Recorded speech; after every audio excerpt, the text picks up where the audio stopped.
ایک اور صاحب ہیں، انہوں نے ایک سوال کیا ہے۔ سوال کیا ہے کہ میرے اسکول میں جو دعا ہوتی ہے صبح کے وقت، اس میں کچھ شرکیہ الفاظ بھی ہوتے ہیں، میں تو خاموش کھڑا رہتا ہوں، کیا میرا یہ عمل صحیح ہے؟ رہنمائی کریں۔ اللہ رب العزت ہماری حفاظت فرمائے اور ہمیں نیک سمجھ عطا فرمائے، خاص طور سے والدین کو جو اپنے بچوں کے معصوم ذہن کو شرک سے آلودہ کرنے اور زہریلا کرنے کا کام بڑی بڑی فیسیں دے کر رہے ہیں۔ آپ جس اسکول میں پڑھتے ہیں اس میں جو دعا ہوتی ہے اس میں شرکیہ الفاظ ہوتے ہیں، دیوی دیوتاؤں سے مدد مانگی جاتی ہے، ان کے جیکارے بولے جاتے ہیں، ان کی تقدیس پکاری جاتی ہے۔ اگرچہ آپ خاموش کھڑے رہتے ہیں لیکن آپ کھڑے تو اسی مجمع میں رہتے ہیں۔ اور کب تک کھڑے رہیں گے آپ؟ اگر کسی دن کسی استاد نے دیکھ لیا اور کسی ایسے آدمی نے دیکھ لیا جو ان شرکیہ چیزوں کے لیے تشدد برتتا ہے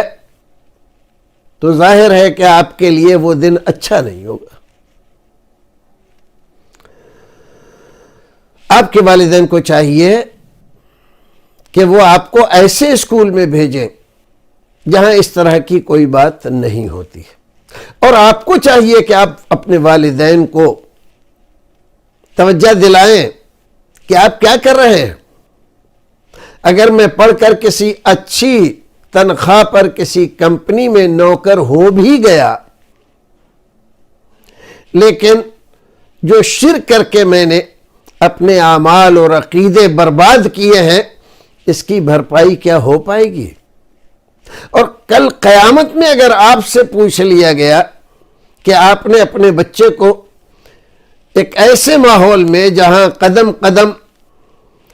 شرک کی گرم بازاری تھی کیوں دھکیلا، تو آپ کیا جواب دیں گے؟ تو ان کو بھی توجہ دلائیے اور آپ خود بھی اپنی کامیابی کے لیے جو اصل کامیابی ہے بیدار ہو جائیے۔ یقین جان لیجئے، دنیا وما فیہا صرف 1000 2000 لاکھ 2 لاکھ کروڑ 2 کروڑ روپے نہیں، دنیا وما فیہا اگر آپ کو دے دیے جائیں اس بدلے میں کہ آپ شرک کر دیجئے ایک بار، تو یقین جان لیجئے یہ کروڑوں روپیہ آپ کے لیے نقصان دہ ہے، اور یہ شرک ایک بار کا آپ کو اگر توبہ کا موقع نہیں ملا تو جہنم میں لے جانے کے لیے کافی ہے۔ اللہ رب العزت ہماری اور آپ کی حفاظت فرمائے۔ ایک اور بات کہتا چلوں، ہمارے بہت سارے بھائی کہہ دیتے ہیں کیا کریں، ہمارے پاس کوئی بندوبست بھی تو نہیں ہے، ہمارا کوئی اسکول بھی تو ایسا نہیں جہاں بچوں کو پڑھا سکے۔ کیوں؟ کس چیز کی کمی ہے؟ آپ ہی اس بچے کے عقیقے میں، اس کی چھٹی میں لاکھوں روپیہ خرچ کر کے مونچھوں پہ تاؤ دے کر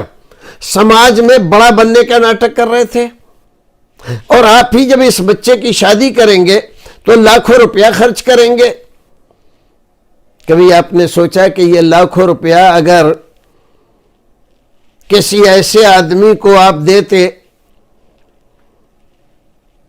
جو کوئی اسکول بنانے کی کوشش کر رہا تھا، آپ کے بچوں کو جہنم سے بچانے کی کوشش کر رہا تھا، آپ کو مجرم بن کر قیامت میں اللہ کے سامنے حاضر ہونے سے بچا رہا تھا، تو یہ آپ کے لیے بہتر نہ ہوتا کیا؟ اس وقت تو آپ اس کی کھال ادھیڑنے کے لیے تیار، ارے جاؤ میاں، دیکھا ہے ہم نے بہت ایسے ہی لوگ چندہ کر کے اور کھا کے بیٹھ جاتے ہیں، بات کرتے ہیں کہ ہم قوم کا بھلا کریں گے، بچوں کو پڑھائیں گے، اور اپنی بلڈنگیں بناتے ہیں لوگ۔ ارے ہم نے بہت دیکھا، ارے ہم نے یہ دیکھا، ارے ہم نے وہ دیکھا۔ کسی پر اعتماد کرتے ہیں؟ کسی کی عزت کرتے ہیں؟ سر سید نے جب مسلم یونیورسٹی کی بنیاد رکھی تھی، جو کچھ قوم نے کیا تھا، آج بھی قوم کے لیے لازم ہے، ضروری ہے کہ ان واقعات کو پڑھیں، اس زمانے کے حالات کو پڑھیں جب بڑے بڑے نوابوں نے اپنی جوتیاں، 2 پیسے نہیں، جوتیاں اس شخص کو ذلیل کرنے کے لیے چندے میں دی تھیں، اس پر کفر کے فتوے لگائے تھے، اسلام اور مسلمانوں کا دشمن اور رسول اکرم کا اسلام کا گستاخ قرار دے کر اس پر کفر کے فتوے لگا کر اس کو عیسائی اور یہودی بتلایا گیا تھا۔ ہم ہی لوگ تھے، ہمارے ہی قوم کے لوگ تھے، وہ نام کے مسلمان ہی تھے، انہی کی اولادیں آج جا کر وہاں پڑھ رہی ہیں۔ اگر وہ اس وقت ہمت ہار گیا ہوتا اور جو کچھ اس کو کہا جا رہا تھا، جس طرح سے اس کے نام رکھے جا رہے تھے، جس طرح سے گردن مروڑی ہوئی مرغی کھانے والا کرسٹان اس کو کہا جا رہا تھا، اگر وہ ہمت ہار جاتا تو آپ کے لیے ہندوستان میں کیا تھا؟ افسوس کی بات ہے، شرم کرنی چاہیے قوم مسلم کو کہ اپنے محسنوں کے ساتھ ہمیشہ یہ برا سلوک کرتی ہے، اپنے ہمدردوں کے ساتھ ہمیشہ برا سلوک کرتی ہے، ان پر فتوے لگا کر اسلام سے نکال کر ان کو کافر، مشرک اور بددین، وہابی اور جنہیں کیا کیا کہہ کر اس کو رسوا کرنے کی کوشش کرتی ہے، اور خود کچھ نہیں کرتے۔ یہ جو لوگ فتوے بازی کرتے ہیں، یہ خود کچھ نہیں کرتے، دنیاوی رسم و رواج میں، ان کے نکالے ہوئے رسم و رواج میں لاکھوں روپیہ نہیں، کروڑوں روپیہ سالانہ جمع ہوتا ہے، کہاں جاتا ہے وہ؟ اور یہ سب اس کو ڈکار جاتے ہیں اور اپنی عیش پرستی میں کھو دیتے ہیں، لیکن ان کی پگڑیاں، ان کی ٹوپیاں، ان کے لباس، ان کے جبے قبے، ان کے 2 لائنوں کے نام اور ان کے آباء و اجداد کی تعریفیں، یہ سب قوم مسلم کی آنکھوں پر ایسا دبیز پردہ ڈال دیتی ہے کہ ان کی برائی کبھی نظر نہیں آتی، اور کوئی قوم کا مخلص ہمدرد